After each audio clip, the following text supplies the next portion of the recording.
Hey guys, welcome back. I'm Gabby. This is Leroy. This is Mushu. And this is Skill Building for Handstands. Today we're talking forward folds. When it comes to handstands, learning to fold tightly, lengthening the hamstrings and spine, getting the hips high, and getting comfortable shifting weight into the hands can help you find more ease as you jump, hop, or press up. So when you're talking forward folds, a big keyword is compression, thinking about melting our chest towards our thighs. But we're leading with the heart. So yes, we want our chest melting towards our thighs, but if I just thought of that and I folded, I'm not really finding any length. But if you lead with the heart and you think about pulling it towards your toes, you can find a lot more length in the spine. Fold and hinge from the hips, not from the spine. Find your hip flexors, place the pinky side of your hands against that hip crease. Heart pulls you forward, you send your booty back behind you and fold over your hands. Fold forward with knees bent to find ragdoll. Focus on finding length in the hamstrings and spine. Bring your chest to your thighs and let your hands come to the mat, the back of your neck, or maybe grab a hold of opposite elbows. Sway side to side and find some movement as you breathe here and find more length.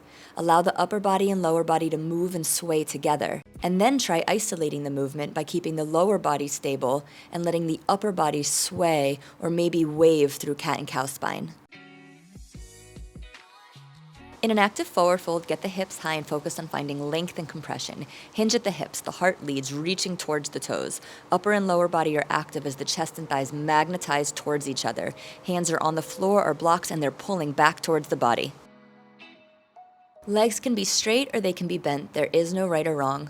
Just focus on lengthening, finding compression, and getting the hips high. Find more compression in your fold using peace sign fingers. From a half lift, grab your big toes with your first two fingers or the two fingers that make a peace sign. Bend your arms as you fold, pulling your heart towards the toes. Or try using your palms. From a half lift, place the palms under your feet face up. Toes lay against the wrist crease. Bend your arms as you fold, pulling your heart towards your toes. Or maybe try using a strap. Placing it under your feet, find your half lift. Hands are holding each end as close to the feet as possible. Bend your arms as you fold, pulling your heart towards the toes. To half lift, bring your hands to the thighs, shins, floor, or blocks. Spine and neck long, arms and legs active.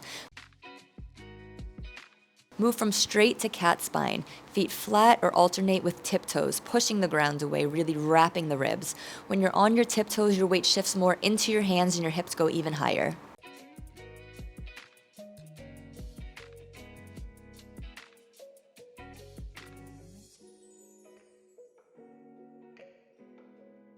Hip plugins. Standing tall, body active, lift and hover 1 foot off the ground, thinking about pulling the femur up into the hip socket.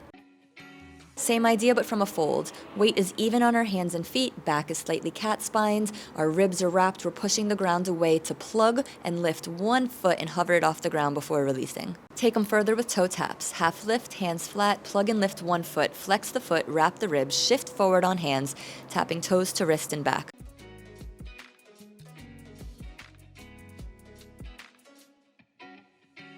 Or cross and tap the opposite wrist.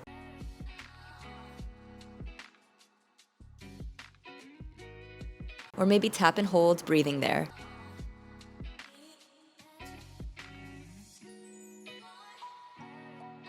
Or maybe get up on your toes to reach even higher.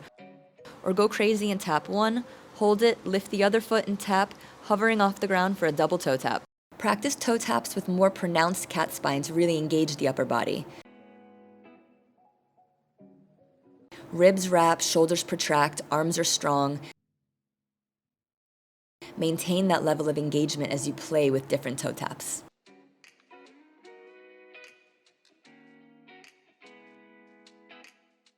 Here's another drill for you. Half lift, come up onto your tiptoes, fold, sending your hips high and your weight into hands with your ribs wrapped. Your chest is pulling to the thighs and your thighs are pulling to the chest. Then stay on those tiptoes and half lift. Your arms are straight and bearing your weight as your shoulders move past your hands.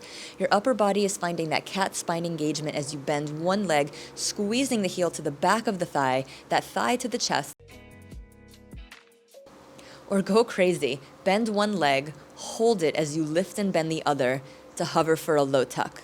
And if you can hold that, work on taking that low tuck higher and higher and up into a handstand.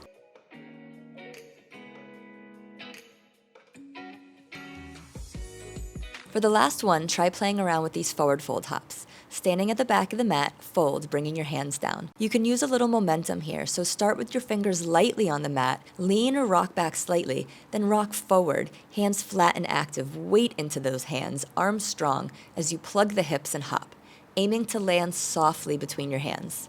Readjust your hands each time as you hop your way to the front of the mat. Maybe try finding some hover before each light landing.